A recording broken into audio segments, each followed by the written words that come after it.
దేవుని వాక్యమైన పరిశుద్ధ గ్రంథం బైబిల్లో నుండి ద్వితీయోపదేశకాండం 33వ అధ్యాయాన్ని చదువుకుంటాం.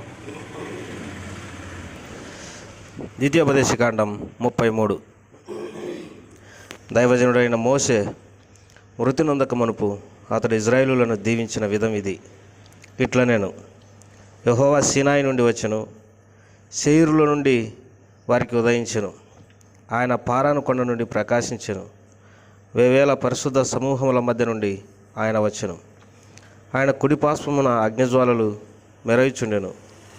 ఆయన జనములను ప్రేమించుచు ఆయన పరిశుద్ధులందరూ నీ వశమునందురు. వారు నీ పాదముల యొద్ద సాగిలపడుదురు, నీ ఉపదేశమును అంగీకరింతురు. మోషే మనకు ధర్మశాస్త్రమును విధించెను, అది యాకోబు సమాజ స్వాస్థ్యము. జనులలో ముఖ్యులను ఇజ్రాయేలు గోత్రికులను కూడగా అతడు యెస్సూరులో రాజాయను. రూబేను బ్రతికి చావకుండును గాక, అతని వారు లెక్కింపలేనంతమంది అగుదురు. యూదాను గురించి ఇట్లా నేను యెహోవా యూదా మనవి విని అతని ప్రజల యొద్దకు అతనిని చేర్చును. యూదా బాహుబలం అతనికి చాలునట్లు చేసి అతని శత్రువులకు విరోధంగా నీవు అతనికి సహాయుడవైందు. లేవిని గురించి ఇట్లా నేను నీ ఉరీము నీ తుమ్మీము నీ భక్తుని గలవు. మస్సాలో నీవు అతన్ని పరిశోధించితివి. మెరీబా నీళ్ళ యొద్ద అతనితో వివాదమాడితివి. అతడు నేను దాన్ని నెరగనని తన తండ్రిని గురించి తన తల్లిని గురించి అనెను. తన సహోదరులను లక్ష్య పెట్టలేదు, తన కుమారులని ఎంచలేదు. వారు నీ వాక్యమును బట్టి నీ నిబంధనను గైకొనిరి. 10వ వచనం. వారు యాకోబునకు నీ విధులను, ఇజ్రాయేలునకు నీ ధర్మశాస్త్రమును నేర్పుదురు. నీ సన్నిధి నీ ధూపమును, నీ బలిపీఠం మీద సర్వాంగ బలిని అర్పించుదురు. యెహోవా అతని బలమును అంగీకరించును, అతడు చేయు కార్యములను అంగీకరించుమి. అతని విరోధులను, అతన్ని ద్వేషించు వారిని లేవకుండానట్లు వారి నడుములను విరగ్గొట్టుము. బెన్యామీను గురించి ఇట్లా నేను బెన్యామీను యెహోవాకు ప్రియుడు, ఆయన వద్ద అతడు సురక్షితంగా నివసించును. దినమెల్లా ఆయన అతనికి ఆశ్రయమగును, అతని భుజముల మధ్య అతడు నివసించును. యోసేపును గురించి ఇట్లా నేను ఆకాశ పరమార్థముల వలన, మంచు వలన, క్రింద కృంగి ఉన్న అగాధ జలముల వలనను, సూర్యుని వలనను కలుగు ఫలంలోని శ్రేష్ఠ పదార్థములను, చంద్రుడు పుట్టించు శ్రేష్ఠ పదార్థములను, పురాతన పర్వతముల శ్రేష్ఠ పదార్థం వలనను, నిత్య పర్వతముల శ్రేష్ఠ పదార్థం వలనను, సంపూర్ణంగా ఫలించు భూమికి కలిగిన శ్రేష్ఠ పదార్థం వలన యెహోవా అతని భూమిని దీవించును. పొదలో నుండిన వాని కటాక్షం యోసేపు తల మీదికి వచ్చును. తన సహోదరులో ప్రఖ్యాతి నొందిన వాని నడినెత్తి మీదికి అది వచ్చును. అతని వృషభమునకు మొదట పుట్టిన వానికి ఘనత కలదు. అతని కొమ్ములు గురుపోతు కొమ్ములు, వాటి వలన అతడు భూమి అంతముల వరకు జనులను త్రోసివేయును. ఎఫ్రాయిము యొక్క 10,000ను మనష్షే యొక్క 1,000ను అలాగున నొందురు. జబులును గురించి ఇట్లా నేను జబులును నీవు బయలువెలు స్థలమందు సంతోషించుము.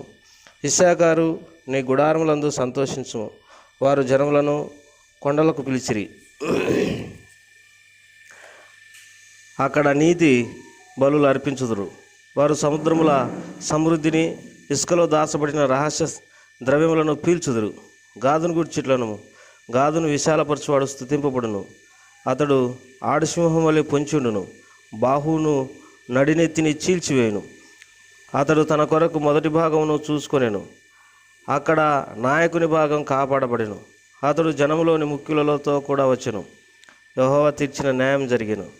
ఇజ్రాయేలుల యొక్క యెహోవా విధులను ఆచరించెను. దానును గురించి ఇట్లా నేను దాను సింహపిల్ల, అది భాషా నుండి దుమికి దాటును. నఫ్తాలి గూర్చి ఇట్లా నేను కటాక్షం చేత తృప్తి నొందిన నఫ్తాలి, యెహోవా దీవెన చేత నింపబడిన నఫ్తాలి పశ్చిమ దక్షిణ దిక్కులను స్వాధీనపరుచుకును. ఆసేరును గురించి ఇట్లా నేను ఆసేరు తన సహోదరుల కంటే ఎక్కువగా ఆశీర్వదించబడును. అతడు తన సహోదరులందరికంటే కటాక్షం నందును. తన పాదములను తైలంలో ముంచుకొనును. నీ కమ్ములు ఇనుపయు ఇత్తడివే ఉండును. నీవు బ్రతుకు దినములలో నీకు విశ్రాంతి కలుగును. యెస్సూరును దేవుని పోలిన వాడెవడునూ లేడు. ఆయన నీకు సహాయం చేయుటకు ఆకాశవాహనుడు వచ్చును. మహోన్నతుడైన మేఘవాహనుడగును. శాశ్వతుడైన దేవుడు నీకు నివాస స్థలమగును. నిత్యముగా నుండి బాహువులు నీ క్రింద నుండును. ఆయన నీ ఎదుట నుండి శత్రువును వెళ్ళగొట్టి నశింపజేయును. ఇజ్రాయేలు నిర్భంగా నివసించును, యాకోబు ఊట ప్రత్యేకింపబడును. అతడు ధాన్య ద్రాక్ష రసములు గల దేశంలో నుండును. అతనిపై ఆకాశం మంచును కురిపించును.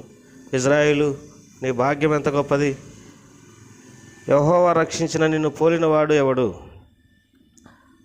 ఆయన నీకు సహాయమైన కేడెం, నీకు ఔన్నత్యం కలిగించు ఖడ్గం. నీ శత్రువులు నీకు లోబడినట్లుగా వారు వేషం వేయుదురు. నువ్వు వారి ఉన్నత స్థలములను త్రొక్కుదు.